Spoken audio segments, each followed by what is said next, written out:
Unless you've been living in a bubble these last few years, you've definitely heard of the world's most secretive country, North Korea. Because the country has allowed some foreign visitors to enter, and because information has been received from defectors, we've been learning some totally bizarre things about the way North Koreans are forced to live their lives in their own bubble, sheltered from the rest of the world by a controlling dictator. We feel sorry for them, which is why we think it's important for us to focus on what's really going on there. That's what we'll look into today, in this episode of the Infographic Show, regular things that are illegal in North Korea. Don't forget to subscribe and click the bell button so that you can be part of our notification squad. North Korea is so serious about controlling crime and its citizens that when various crimes are committed, not only is the assailant punished, but their entire bloodline for 3 generations too. Whole families and even entire villages have been publicly executed for the pettiest of crimes in order to teach people a lesson. If someone is lucky enough to escape from a North Korean prison camp, their whole family will be captured and brought into the camp to replace them. Let's begin with Sarcasm. Some of you may have seen the 2014 comedy titled The Interview, in which Kim Jong-un had the absolute piss taken out of him.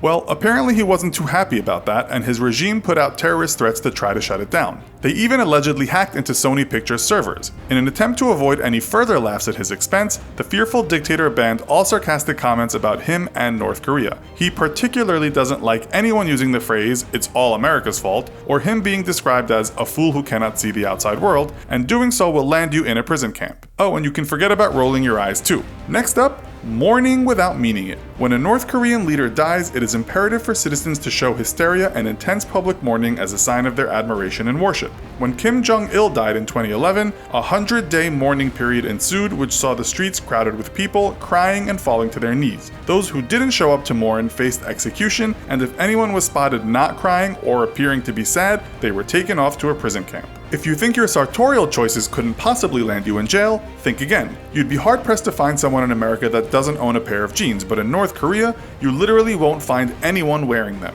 That's because it's illegal. To North Koreans, jeans are a symbol of their enemy America, and the denim ban imposes their anti-West and anti-USA message. Apparently, the hate for Yankee imperialists is so strong that even kindergarten children are taught to hate anything to do with the USA. Anyone want to Netflix and chill? Not in North Korea. Many North Koreans have smuggled Western media into the country and have shared them amongst family and friends to give insight into the liberated world outside. But this very deed could easily land you in a strict labor camp or even worse, sentenced to death. An anti-Western film titled Propaganda, made by the North Koreans, was leaked to the outside world by defectors. This film was made to show its citizens all the things that are wrong with Western culture, and it used hundreds of clips from TV shows showing cultural, moral, and political trends that have apparently weakened Western society. Even foreign music could land you in hot water. In 1992, a female former regime propaganda officer made the huge mistake of singing a South Korean song at a party. She was so badly beaten she couldn't walk for a month, and she was also thrown in jail for 3 years. All music that is played on the radio or by orchestras must be Kim Jong-un approved, as well as praise him and communism. Forget about enjoying the new Coldplay or Rihanna album, even admitting you know the words to their songs will land you in deep doo-doo. Want to turn to the Bible in these tricky times? Think again. Despite there being between 200,000 to 400,000 Christians in North Korea, practicing religion is strictly against the law. Just owning a Bible can get you tortured, thrown into a prison camp, or publicly executed, perhaps along with your family too. As there is no right to religious freedom, citizens are forced to worship the Kim family, who have actually been found guilty by the United Nations of crimes against humanity for its persecution of Christians. In 2013, 80 Christians were publicly executed in a sports stadium in front of thousands of people just for owning Bibles, and it is estimated that there is up to 80,000 Christians held in concentration camps. After banning Christmas, Kim Jong-un now forces a day of hero worship to his grandmother instead. All this killing giving you a headache? Don't even think of turning off the radio. All houses have a government-controlled radio installed, and it is not allowed to be turned off, ever. Government announcements are made throughout the day, and you have no choice but to listen to them. Announcements include things like, the dear leader hit a hole-in-one today on his very first try playing golf. Maybe you want to capture some still images of all the poor people around town for your next school project. Not so fast. Kim Jong-un desperately wants to hide the fact that around 40% of North Korea lives in extreme poverty and earns a salary of only $2 to $3 a month. Taking photos of the poor is a punishable offense, especially for tourists, as the beyond wealthy dictator is afraid of the country's image being tarnished and perhaps from getting in more trouble by the UN.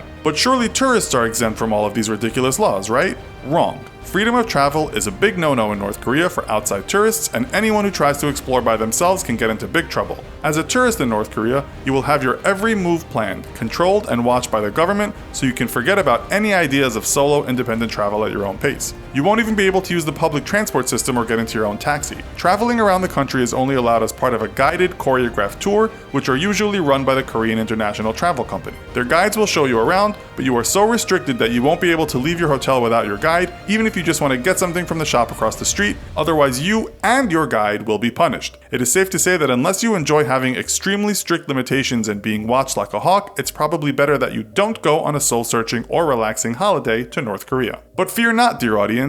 Just when we thought all hope was lost, we learned that marijuana, of all things, is legal in North Korea. In fact, it's not even considered a drug. You can easily find it being grown in fields and can buy it at local markets. Who would have thought? So, which of the aforementioned crimes, yes, I'm using air quotes, do you think is the most preposterous? Let us know in the comments. Also, be sure to check out our other video called Average North Korean versus Average South Korean. Thanks for watching, and as always, don't forget to like, share, and subscribe. See you next time!